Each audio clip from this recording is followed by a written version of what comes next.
लोग I think आप अच्छे होंगे और AWZ की वीडियो को फॉलो कर रहे होंगे।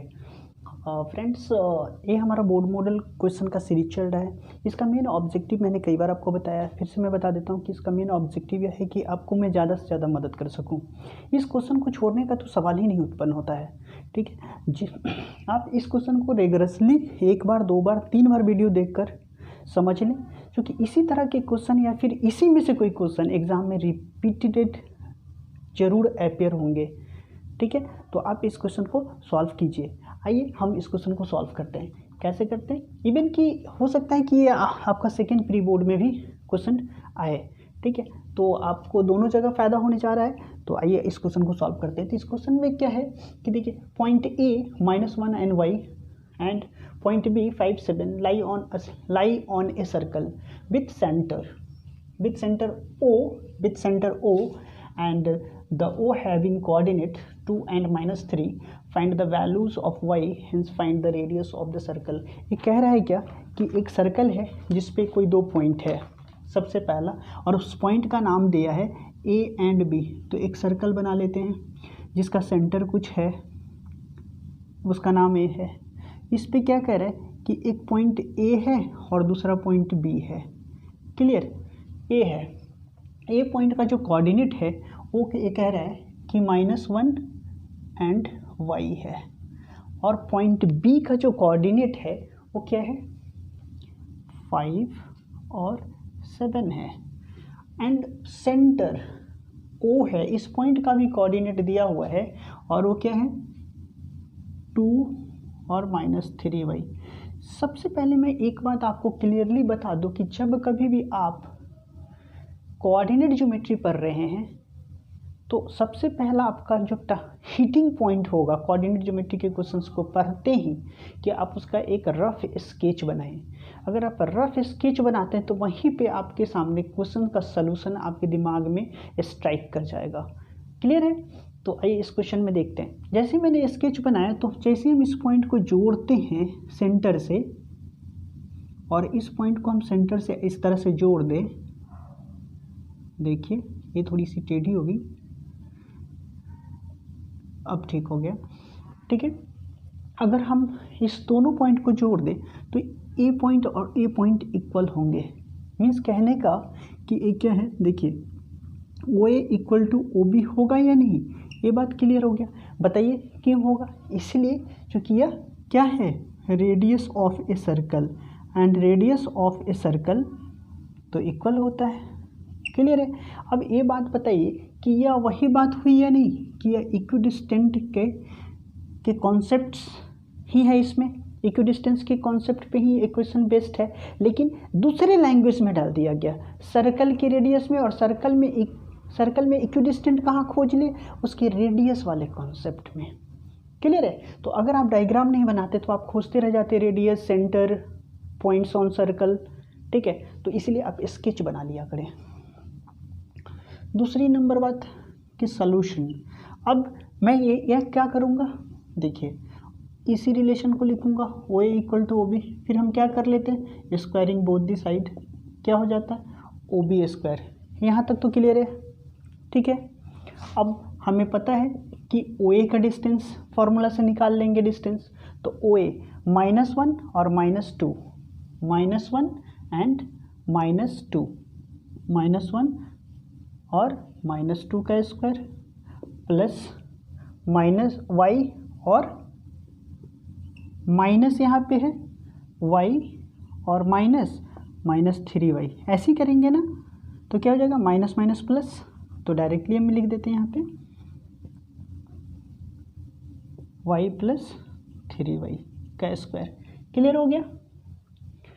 दूसरा ओ बी स्क्वायर की वैल्यू निकालिए। तो ओ बी स्क्वायर कैसे निकालेंगे, देखिए x1 y1 है, तो 5 - 2 का स्क्वायर, 5 - 2 का स्क्वायर, और वाइट ओ बी निकाल रहे हैं, हाँ ओ बी स्क्वायर 7, फिर से यहाँ क्या है माइनस है, तो 7 + 3y हो जाएगा।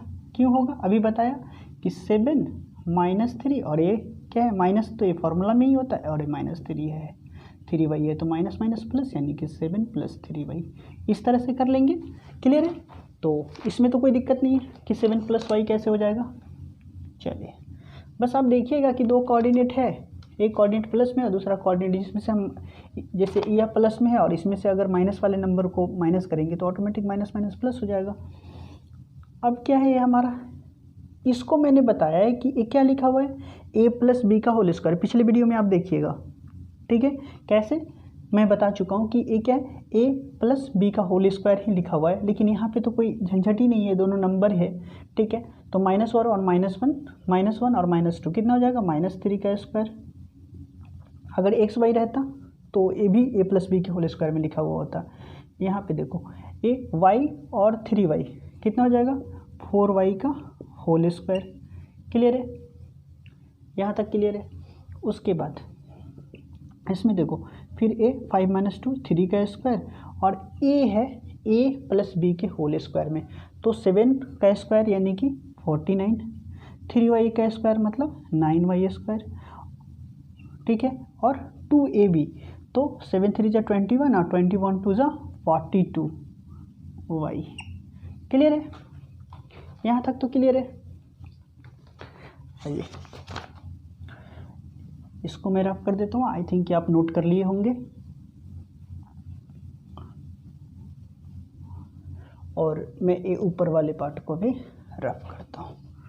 तो अब जो है इसी बात को हम सॉल्व कर लें तो क्या हो जाएगा कि 3 3 = 9 + 16y square.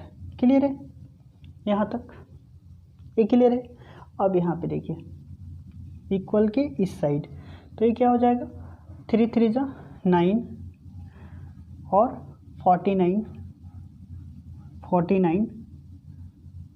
Plus 9y square and plus 42y। Clear हो गया? अब सबको आप एक तरफ ले आइए, ठीक है।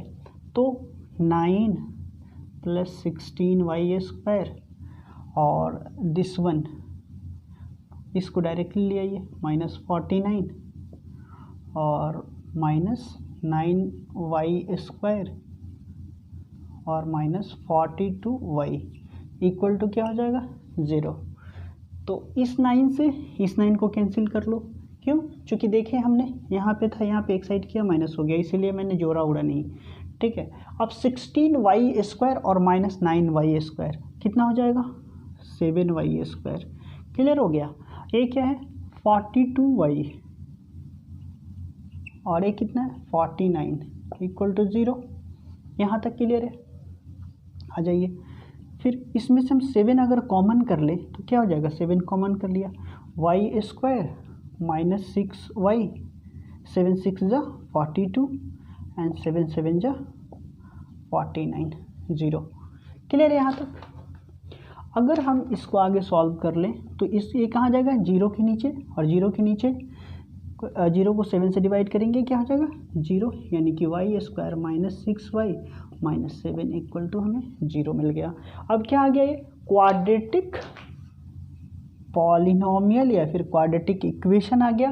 क्वाड्रेटिक इक्वेशन, इसको मिडिल टर्म को स्प्लिट कर देंगे और हम इसका वैल्यू निकाल लेंगे y का। ये बात हमने एक और क्वेश्चन में पिछली बार किया था जिसमें आई थिंक कि k की वैल्यू निकालनी थी। एम आई राइट?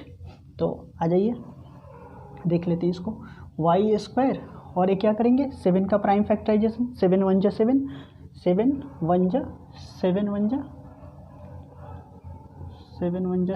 7 में से 1 माइनस कर देंगे तो 6 मिल जाएगा, तो -7y + y और -7 इक्वल टू 0। क्लियर है? आइए, यानी कि y स्क्वायर, y कॉमन कर लेते हैं तो y -7 + 1 common, y -7 equal to 0। Then क्या हो जाएगा, y -7 और y + 1 इक्वल टू 0। तो therefore y -7 equal to 0, y equal to 7। इसका अगर हम निकालेंगे तो फिर से y plus 1 equal to 0, then y equal to -1। देखो इस केस में दो वैल्यू निकल गए y के, ठीक है, ये तो दोनों आंसर हो गए y के वैल्यू। एक तो हमारा यहाँ तक का काम खत्म हो गया y का, ठीक है। लेकिन दूसरा कह रहा है कि हिंस फाइंड द रेडियस, हमें क्या निकालना है, रेडियस निकालना है, ठीक है। तो इसको मैं रफ कर रहा हूँ, तो हमें क्या निकालना है अब, इस पार्ट को, रेडियस को। ओके, तो हमने ओ ए निकाल लिया था, ये क्या है, ओ ए हमारा रेडियस है एंड ओ बी हमारा रेडियस है। Okay, O A and O B हमारा रेडियस, तो ओ ए स्क्वायर हमने निकाल रखा है कि ओ ए स्क्वायर क्या होता है 9 + 16 वाई स्क्वायर, पहले वाई निकालने की कंडीशन में। और दूसरा चीज़ है कि हमने क्या निकाला है, y की दो वैल्यू, तो इस दो वैल्यू के लिए, y की इस दोनों वैल्यू के लिए दो केस बन जाएंगे और दोनों केस में रेडियस अलग अलग निकल के चला आएगा। चाहे आप ओ ए निकाल लीजिए या फिर आप ओ बी में, ओ बी का जो भी आपने निकाला है इक्वेशन उसमें वैल्यू पुट कर देंगे, रेडियस तो सेम ही होता है, किसी में आ जाएगा, रेडियस का वैल्यू निकल जाएगा। तो आइए हम ओ ए में, हम ओ ए ले रहे हैं, ठीक है, और यहाँ से आपका रेडियस का वैल्यू निकाल के दिखाते हैं। तो केस वन में हम पुट कर रहे हैं y की वैल्यू 7, क्लियर है। तो देखिए क्या है, ओ ए स्क्वायर इक्वल टू 9 + 16 और 7 का स्क्वायर, y की जगह पे हम 7 पुट कर दिए, स्क्वायर कर दिया। O A square equal to 9 + 16 into 49, multiply कर लीजिए 49 और 16 को, 9 6 जा 54, 6 4 जा 24 और 5 29, ओके, एंड 1 9 जा 9 एंड 4 1 जा 4, देन 4 9 और 9 18, 4 और 2 6 और 1 7, क्या आ गया 784, यानी कि ओ ए स्क्वायर की वैल्यू आ गई 9 + 784 इक्वल टू 9 जोड़ दो इसमें, तो 9 4 13, 8 और 1 9, 793, राइट, 9 4 13 1 8, 8 और 1 9 और 7, तो आपका आ गया 793, क्लियर है यहाँ तक। अब हमें ओ ए की वैल्यू मिल गई 793, तो ओ ए आप निकाल सकते हैं, ईजिली निकाल सकते हैं या नहीं, कैसे निकालेंगे, तो ओ ए इक्वल टू आ जाएगा √793, 793 का स्क्वायर रूट आप निकालोगे तो कैसे निकालोगे, इसको मैं रफ कर देता हूँ, ठीक है, और इसको भी कर देता हूँ। एक हमें y की वैल्यू, हमने एक 7 ले लिया है और दूसरा y की वैल्यू -1 है, तो हम स्क्वायर रूट निकालते हैं डिवीजन मेथड से। कैसे निकालेंगे, 793, राइट, 793 कर दिया, तो 2 2 जा 4, क्लियर है, 7 - 4 3, यहाँ 2 से तो 2 2 4 कर देते हैं। अब क्या आ गया 9 3, अब 4 पे आप यहाँ पे कौन से डिजिट डालोगे कि आपकी इसके इक्विवेलेंट आ जाए, तो आप 4 8 4 से 32, 8 डाल के देखो, 8 8 जा 64, सॉरी 8 8 जा 64 और 8 4 जा 32 और 6 38 मीन्स 9 अगर डालेंगे तो ज़्यादा हो जाएगा इस नंबर से, राइट, तो 38 4, क्लियर है। यहाँ पे आप कितना डाल देंगे 8, यहाँ भी 8, यहाँ पर भी 8, तो ये क्या आ जाएगा, कैरी लेंगे तो 13 - 4 9, ए कैंसिल, यहाँ पे पॉइंट दे दीजिए, तो यहाँ पे आप 2 0 लिख सकते हैं, ये क्या हो जाएगा 8 आप डाल दीजिए यहाँ पे, 8 8 16 और 1 5, क्लियर है। अब यहाँ पे 56 है, 56 पे आप कितना डालोगे, यहाँ 1 डालोगे और मल्टीप्लाई करके देखोगे, 2 डालोगे तो 1000 हो जाएगा, यहाँ 9 ही तो यहाँ 1, यानी कि अप्रॉक्स जो है इस नंबर का स्क्वायर रूट अगर हम निकालेंगे तो क्या आ जाएगा 28.1, क्लियर है, 28.1। तो ओ ए की जो वैल्यू निकल के आ जाएगी फाइनली 28.1। आप एग्ज़ाम में ए डेसिमल में 1 डेसिमल 2 डेसिमल प्लेस तक निकाल के दिखा देंगे। यहाँ भी अगर कोई छोड़ देगा तो ये टीचर के ऊपर डिपेंड करता है कि वो मार्क्स देगा या नहीं। मार्क्स कट भी कर सकते हैं यहाँ पर, लेकिन स्कोप में तो कोई चांस ही नहीं बनता कट करने का। तो एक केस हमारा हो गया। दूसरा केस हम देखते हैं कि एक रेडियस हमने निकाल दिया, दूसरा केस में फिर से दूसरा रेडियस निकल जाएगा। तो इसी OA में हम केस 2 ले लेते हैं।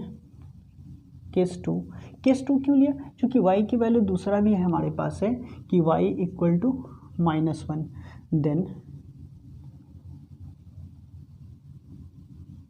देन क्या हो जाएगा बताओ कि OA square equal to 9 + 16 into -1 का स्क्वायर। क्लियर है यहाँ तक? Then OA square equal to, फटाफट करते जाओ, 16 इंटू -1 और -1 दो बार मल्टीप्लाई हो जाएगा +1, यानी कि 9 और 16, 6 1 16 और +9 25 कर दूँ डायरेक्टली, यानी कि OA इक्वल टू √25, यानी कि OA इक्वल टू 5, यानी कि आपका रेडियस जो निकल गया finally, hence radius of a circle R 28.1 निकला था और 5, ठीक है, और y का वैल्यू हमारा a निकला था। क्लियर है? यहाँ तो कोई प्रॉब्लम नहीं। फिर हम दूसरे क्वेश्चन को लेते हैं।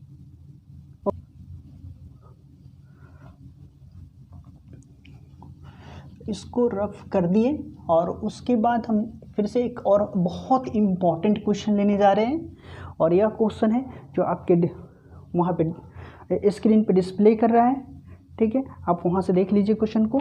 मैं क्वेश्चन पढ़ देता हूँ, ठीक है। तो एक क्वेश्चन है कि so that the points A, suppose कीजिए कि 4 पॉइंट्स है, ठीक है। मैं मान लेता हूँ कि पॉइंट्स ए है जिसका कोऑर्डिनेट ए है, पॉइंट्स बी है उसका कोऑर्डिनेट -a और -a है, पॉइंट सी है, ठीक है, इसका कोऑर्डिनेट जो है -√3a और √3a है। ये 3 पॉइंट्स है, ठीक है। मैं क्वेश्चन अब पढ़ देता हूँ कि so that the points A मतलब coordinate A -aa and -√3 and √3a are the vertices of an equilateral triangle. Find its area. मतलब कहने का कि एक पॉइंट, 3 पॉइंट A मैंने मान लिया कि A, B एंड C, एक का कोऑर्डिनेट AA, दूसरा कोऑर्डिनेट -a एंड तीसरा का कोऑर्डिनेट -√3a और √3a। एक बात याद रखना कि जब भी आपको पता करने के लिए कहा जाए कि यह, मान लीजिए कि मैं ऐसे ही दे देता है 3 पॉइंट्स और कहता है कि ये किस ट्रायंगल का वर्टिसेस है, तो आप बिना देखे इसको कह सकते हैं कि ये इक्विलैटरल ट्रायंगल का वर्टिसेस है, या इक्विलैटरल ट्रायंगल में ही ये कोऑर्डिनेट पॉसिबल है, अदरवाइज किसी भी ट्रायंगल में नहीं, ठीक है। क्यों? क्योंकि एक जब इक्विलैटरल ट्रायंगल होगा तो उसका एक वर्टिसेस जो होगा इस तरह से इरेशनल नंबर होगा, ठीक है। देखो √3 है ना, इरेशनल नंबर है। इस तरह की चीज़ें रैशनल इरेशनल अगर आपको नहीं समझ में आती है तो प्लेलिस्ट में जाएं, रियल नंबर के वीडियो में आप वहाँ पे कॉन्सेप्ट को बहुत अच्छे से पढ़ाया गया है, बहुत काफ़ी डिटेल करके मैं पढ़ाया हूँ, तो आप वहाँ से देख लीजिए, आपका कॉन्सेप्ट क्लियर हो जाएगा। तो आइए, हमारा क्वेश्चन है क्या कि हमें इस बात को शो ही करना है कि यह जो है इक्विलैटरल ट्रायंगल है, ये जो है इक्विलैटरल ट्रायंगल का वर्टिसेस है, ये बात हमें शो करनी है। तो सबसे पहले हम इसको क्या करेंगे, फिर से हमने बताया कि इसका एक डायग्राम वाली पार्ट को हम बना देंगे। लीजिए, हमने इस पॉइंट का कोऑर्डिनेट ले लिया a, इस पॉइंट का कोऑर्डिनेट पॉइंट बी का -a, रफ स्केच बनाने के लिए कहता हूँ, ठीक है। इससे ना क्लैरिटी आ जाएगी आपको, √3a। अब ये बात हमें पता चल गया कि ये हमसे चाहता क्या है, ये हमसे चाहता क्या है। तो सबसे पहला नंबर बात कि नोट में आप लिख लो या फिर आप पढ़ते आ रहे हो कि इक्विलैटरल ट्रायंगल में, इक्विलैटरल ट्रायंगल का सारे साइड्स क्या होते हैं, इक्विलैटरल ट्रायंगल में सारे साइड इक्वल होते हैं, यह साइड इक्वल होते हैं, मतलब A B equal to B C equal to A C. अगर ये बात प्रूफ कर दिए कि ये तीनों साइड का लेंथ जो है इक्वल हो जाएगा, तो ये बात शो हो गया कि यह इक्विलैटरल ट्रायंगल है। ठीक है, अब ए बी तो निकालना आपके लिए आसान है। देखो ए पॉइंट का कोऑर्डिनेट दिया हुआ है, बी पॉइंट का कोऑर्डिनेट दिया है, तो डिस्टेंस फार्मूला लगाओगे, ए भी निकल जाएगा। B C distance formula use करके निकाल लोगे और ए सी भी डिस्टेंस फार्मूला यूज करके निकाल लोगे, कोई प्रॉब्लम नहीं यहाँ तक। तो आओ करके देखते हैं, निकालो ए बी।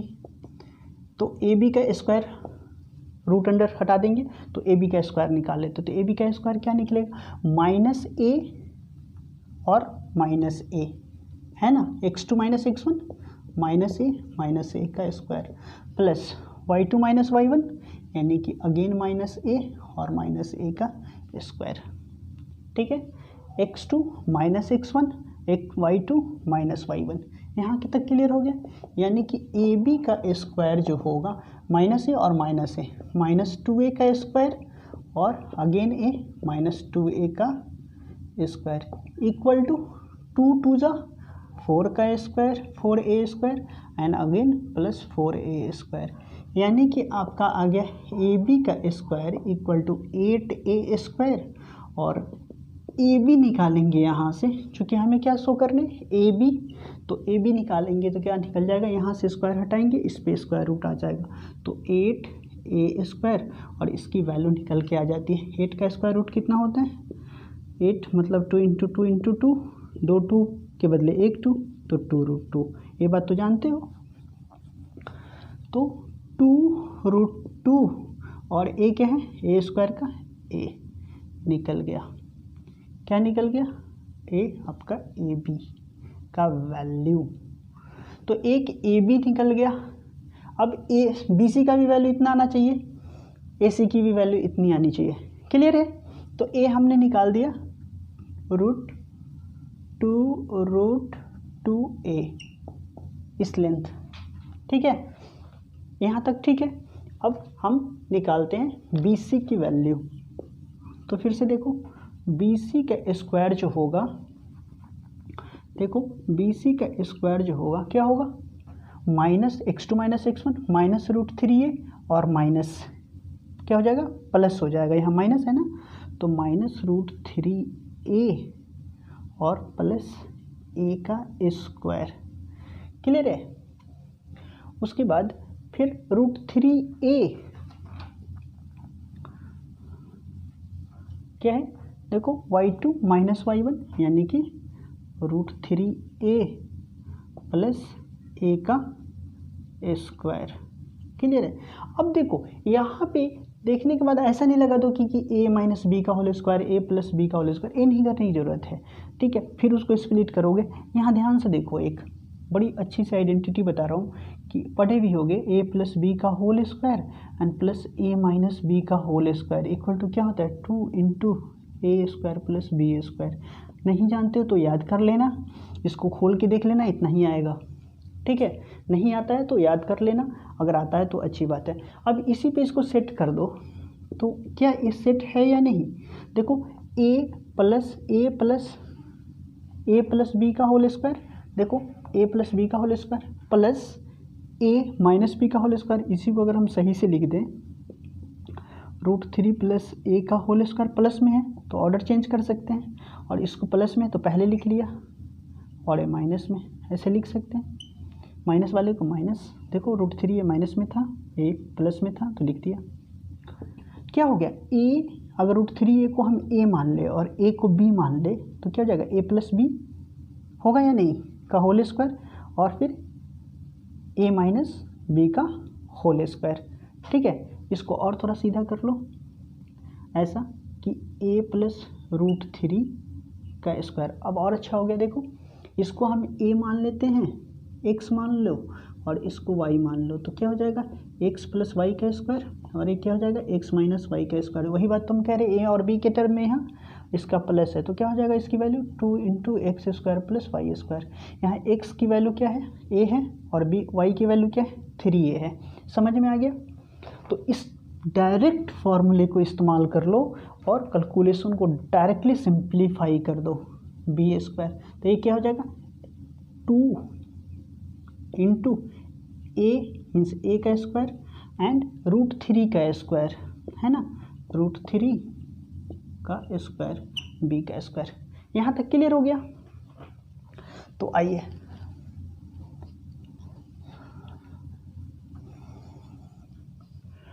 क्या हो गया, इसी को सॉल्व करते थोड़ा सा और।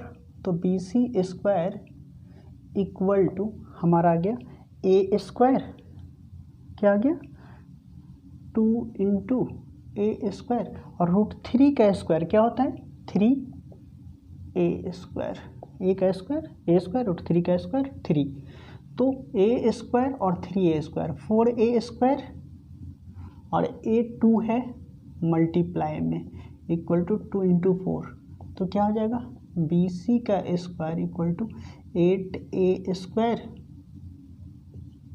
यानी कि B C equal to √8 A square यानी कि 2√2a। देखो ए बी भी 2√2a आया, बी सी भी 2√2a आया, 2√2a ए भी आ गया। ठीक है, अब एक बचा ए सी निकालना है हमें, आ जाओ ए सी भी निकाल देते हैं। ए सी निकाल ले या निकाल लोगे, मैं निकाल दूँ, लो मैंने निकाल दिया। ए सी स्क्वायर इक्वल टू, फिर से देखो ए सी है ना, तो √3a माइनस ए, x2 माइनस x1 तो माइनस √3a माइनस ए का स्क्वायर। ठीक है, क्लियर है, माइनस √3 और a माइनस ए का स्क्वायर और प्लस √3a माइनस ए का स्क्वायर, √3a माइनस ए का स्क्वायर। ये बात समझ में आ गई, x1 minus x2 and y2 minus y1 का स्क्वायर कर लिया। अब फिर से वही बात आ गई, मैंने बताया था, देखो यहीं पे देख लो कि ये क्या है माइनस √3 और माइनस ए का स्क्वायर है, तो ये बात क्या लिखी हुई, तो इसे हम माइनस कॉमन कर लेते हैं, तो क्या हो जाएगा √3a plus 1 sorry √3a plus A का whole square, minus minus plus square है तो माइनस माइनस प्लस हो जाएगा, यानी कि √3a प्लस ए का स्क्वायर ही लिखा हुआ है। क्लियर है, तो इसके जगह पे हम आप कहीं नाउ करके ये बात शो कर देना एक बार, और इसके जगह पे डायरेक्टली ए लिख देना। पिछले भी वीडियो में मैंने ये बात बताई थी, यहाँ भी मैंने एक्सप्लेन कर दिया। तो इस बात को क्या लिख दोगे √3a प्लस ए का स्क्वायर, और ए क्या है √3a माइनस ए का स्क्वायर। फिर से देखो इस फॉर्मूला पे बेस्ड है, हाँ बिल्कुल है, तो लिख दो कि A C square equal to क्या हो जाएगा बताओ 2 इंटू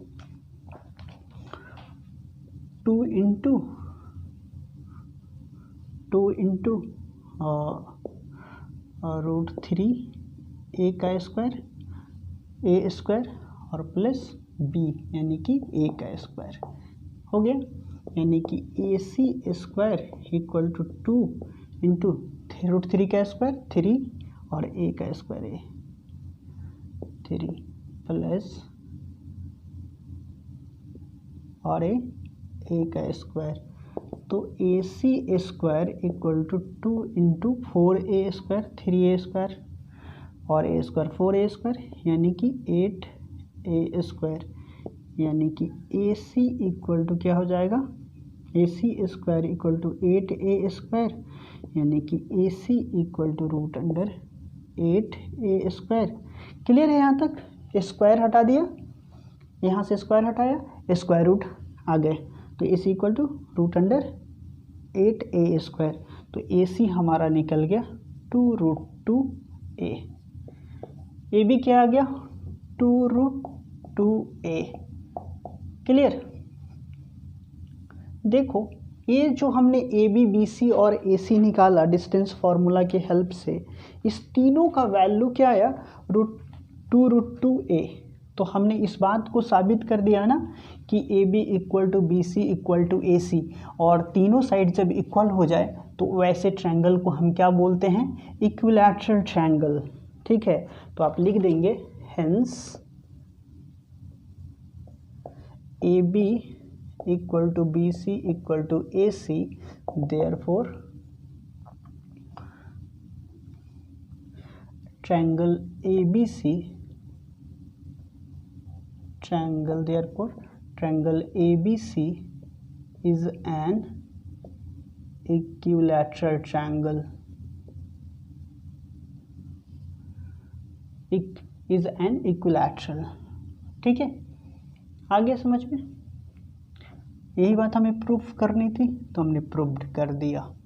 अब दूसरा जो पोर्शन है, पढ़ो क्वेश्चन को फिर से, कि जब आपने इस बात को प्रूफ कर दिया तो इसके एरिया को निकाल के बताइए। ठीक है, इक्विलैटरल ट्रायंगल का, इस ट्रायंगल का एरिया निकालिए। ठीक है, ये भाई साहब बोल रहे हैं। तो अब देखो, अगले हम ट्रायंगल में कोऑर्डिनेट के हेल्प से एरिया भी निकाला जाता है, उसके लिए अलग आइडेंटिटी है, उसके लिए अलग अलग फार्मूले हैं। लेकिन यहाँ पे हमें जनरल वाला फार्मूला यूज करके निकाल सकते हैं, क्योंकि हमारा एक काम हो चुका है, दूसरा हमें ट्रायंगल का कोऑर्डिनेट वाली फार्मूला नहीं भी यूज करेंगे तो चलेगा। और चूंकि ये डिस्टेंस फार्मूला के बेस्ट पे, तो आप डिस्टेंस फार्मूला से निकाल दीजिए। एग्जाम में आप किसी भी तरीके से निकाल सकते हो, उससे भी एक आध क्वेश्चन कवर्ड करूँगा। ओके, तो यहाँ पे देखो, अब एरिया, नाउ सेकेंड पार्ट को हम कवर कर रहे हैं। तो सेकेंड पार्ट को कवर करने के लिए हम क्या करें, बताओ, कि हमें एरिया निकालना है। तो बताओ, area of an equilateral triangle क्या होता है? Area of an equilateral triangle, area of an equilateral triangle क्या होता है? √3/4 इंटू साइड का स्क्वायर। पहले हमें साइड का लेंथ पता नहीं था, लेकिन हम तो ए बी बी सी निकाले तो हमें पता चल गया। तो √3/4 और साइड की वैल्यू क्या है? 2√2a का स्क्वायर। तो √3/4 इंटू 2 2 जा 4 और √2 इंटू √2 दो बार, तो 2a², यानी कि फाइनल जो हमें वैल्यू मिल गया कि एरिया जो निकल के आ गया, क्या आ गया? √4 से 4 कैंसिल हो जाएगा यहाँ पे, तो 2√3a², 2√3a²। एरिया है तो स्क्वायर यूनिट अब डाल देंगे। तो ये आपका दूसरे पार्ट का आंसर हो गया। आई थिंक ये आपको ये क्वेश्चन समझ में आई होगी, और ये बहुत इंपॉर्टेंट दोनों क्वेश्चन है। आप दोनों क्वेश्चन को रेगुलरली 2-3 बार प्रैक्टिस कर लेंगे, ताकि एक क्वेश्चन अगर एग्ज़ाम में आ जाए या फिर इसी तरह के बेस्ट क्वेश्चन एग्ज़ाम में आ जाए तो आप छोड़ के नहीं आएंगे। ओके, तो फिर मिलते हैं हम दूसरे लेक्चर सीरीज़ में, और काफ़ी इंपॉर्टेंट क्वेश्चन ला रहा हूँ। एग्ज़ाम आने के पहले मैं लगभग पूरे सिलेबस को ख़त्म कर दूंगा, और देखना है एग्ज़ाम में कैसे क्वेश्चन आते हैं। इसीलिए आप इसको फॉलो करते रहें, अपने दोस्त के बीच में शेयर करना ना भूलें, ज़्यादा से ज़्यादा शेयर कर दो। ठीक है, फिर मिलते हैं हम नए क्वेश्चन और नए वीडियो में। तब तक के लिए अपना ख्याल रखो।